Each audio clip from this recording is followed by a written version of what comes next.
Hey guys, this is Jacob Goji here, and today we're going to be reviewing the Playmates Godzilla vs. Kong Skullcrawler with Hollow Earth Anti-Gravity Vehicle.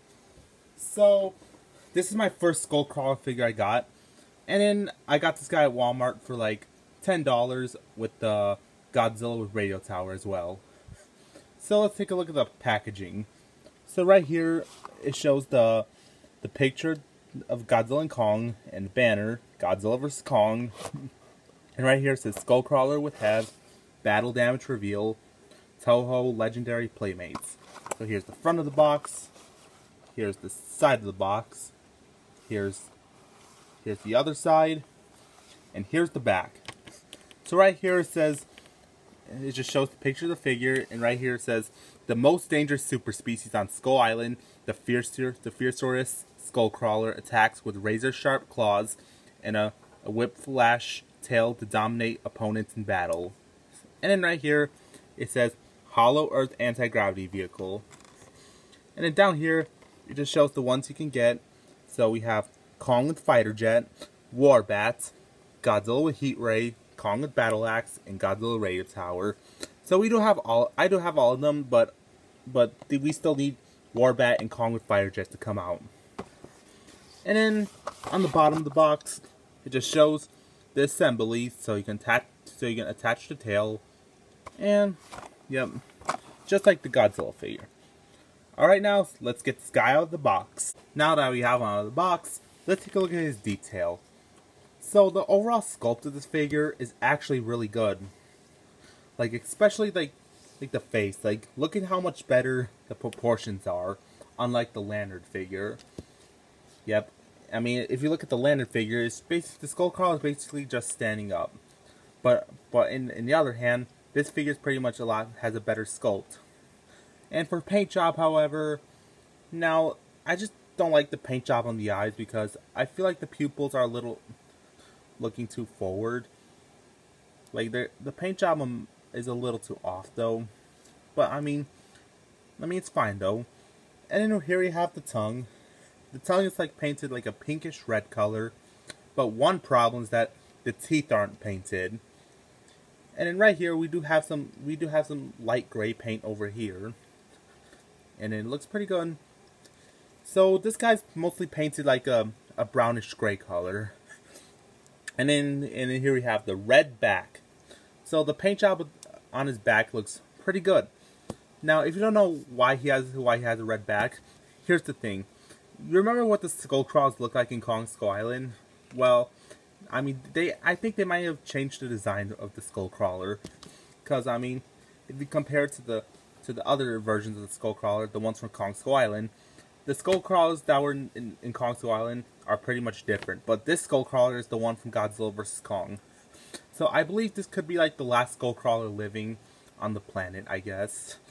So the overall paint job on the back is really good. It has this nice red color. Yeah, and then we have the tail. Pretty much no paint on it.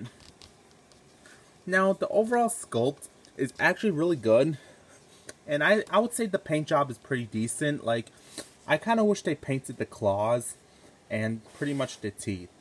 So that's all for sculpt and paint. Moving on to articulation. So we have articulation at the jaw, but one problem is that when you open it so wide, oh, it looks like his jaw just dropped or break. So I would say keep it like this. And then we have the arms. They're on swivels and hinges. And then so is the elbows. Swivels, hinges, and then swivels, hinges.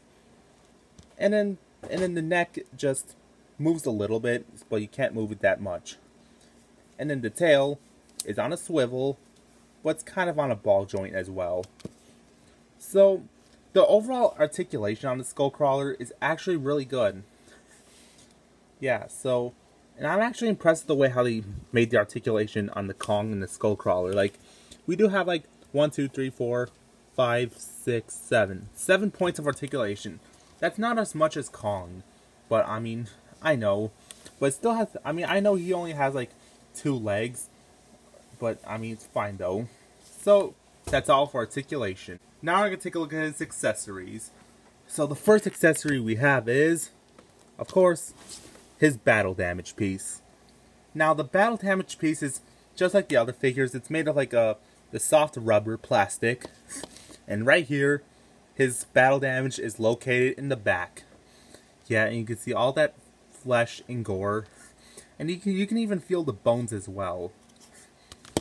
Yeah, so like, to attach this piece, well, I don't really have a hard time. So like, you just slide it in like right here. But if you're having a hard time, just warm it up a little bit. So that's all for his battle damage piece. Last but not least, we have the Hollow Earth anti-gravity vehicle. So you can see here, I think this is going to be one of the vehicles that's going to be used in the movie, I guess. So like, as you can see here, you can see that there's black painted, and you can see some of the texture. So the plastic it's made of, this thing's like made of a soft rubber plastic. And what you do with it, just mostly nothing. You can just display it like this. So like, you can just put the Skullcrawler in like in a battle pose. You can display like however you want it. Like, you can have it like this. Like, you can see that the Skullcrawler's chasing after the Hollow Earth anti-gravity vehicle, which will be cool. So that's all for accessories. So for size comparison, here he is compared to the other Godzilla vs. Kong figures, Godzilla and Kong. Now as you can see here, they're both taller than the Skullcrawler, but I mean, I know it makes sense because I mean, in Kong Skull Island, Kong was pretty much a little bit bigger than the Skullcrawler. And I believe Godzilla's still going to be bigger than the Skullcrawler as well. So I think this could be the sizing in the movie, I guess. I mean, because, I mean, Godzilla vs. Kong, I believe the Skullcrawler is going to be fully grown, like, years later. So, and to be honest, they actually go perfect together. So, I guess I might do a kaiju battle with Kong and the Skullcrawler, and later on I might do a kaiju battle with Godzilla versus Skullcrawler. But, so, these are the kaijus that will be starring in Godzilla vs. Kong so far. But the only one we're still missing is probably Warbat.